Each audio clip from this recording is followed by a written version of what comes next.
Kuosi knygą ir aš Audrius Ožalas. Šiandien kalbėsiu apie knygą, kuri bent jau man yra vienas įsimintiniausių šiais metais lietuvių kalba pasirodžiusių kūrinių. Kalbu apie Richardą Flanaganą ir jo knygą Siauras kelias į tolimąją šiaurę. Šią knygą išleido leidykla Baltos lankos, o į lietuvių kalbą vertė Violeta Tauragienė. Richardas Flanaganas yra laikomas vienu svarbiausių savo kartos australų rašytojų. Ši knyga jau 6. autoriaus romanas, lietuvių kalba irgi jau yra pasirodžiusi jo knyga Guldo žuvų knyga. Jis taip pat yra parašęs negrožinės literatūros kūrinių, jis rašo komentarų žiniasklaidai, išbandė save ir filmų kūrime žurnalistikoje.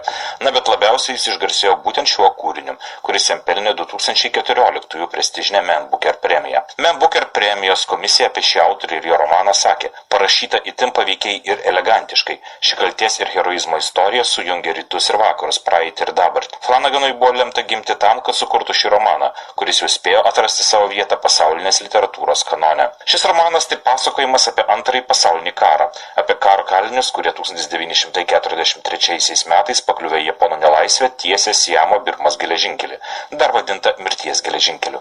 Statant jį žuvo virš 100 000 vergais paverstų darbininkų. Vienas jų buvo ir rašytojo tėvas Archie Flanaganas, kurio pasakojimai tapo vienu iš svarbiausių knygos įkvėpimo, o taip pat informacijos šaltinių. Beje, šis autorius, skirtingai nuo daugybės istorinius romanus rašančių rašytojų, sako, kad jam nėra labai svarbus detalūs tyrimai, nėra būtina kruopščiai surinkti informaciją. Žvėriškas blogis tūno kiekviename iš mūsų ir jis turbūt yra arčiau nei tos savybės, kurias mes norėtume turėti vietoje to - meilė, gerumas ir visa kita, sakė rašytojas. Jo teigimu, rašytojo tikslas yra ne eiti į pasaulį, bet panirti į save tam, kad tą blogį surastų ir suprastų. Siauras kelias į tolimąją šiaurę yra realistiškas pasakojimas apie karo belaisvių stovykloje patiriamą siaubą, mirčių beprasmybę, o kartu tai ir pasakojimas apie tai, kaip sudėtinga su šiomis karo patirtimis gyventi toliau. Šio pasakojimo centre australas chirurgas Dorigas Evansas, kuris senatvėje prisimena tai, kaip kartu su kitais karo kaliniais tiesė Siamo Birmos geležinkelį. Tai pasakojimas apie pamažu žmogaus viduje kylantį blogį, apie žemiausių instinktų išsilaisvinimą, kovą dėl išgyvenimo, žiaurų ne tik prižiūrėtojų elgesį, bet ir pačių kalinių tarpusavio žiaurumus. Autoriui rūpi neteisti ir moralizuoti, o pabandyti atskleisti būtent tą blogio gimimą, kaip žmogaus viduje gimsta tas monstras. Kartu tai ir pasakojimas apie meilę, apie jos ilgesį, apie tai, kaip ji gali tapti vilties išsigelbėjimo spinduliu.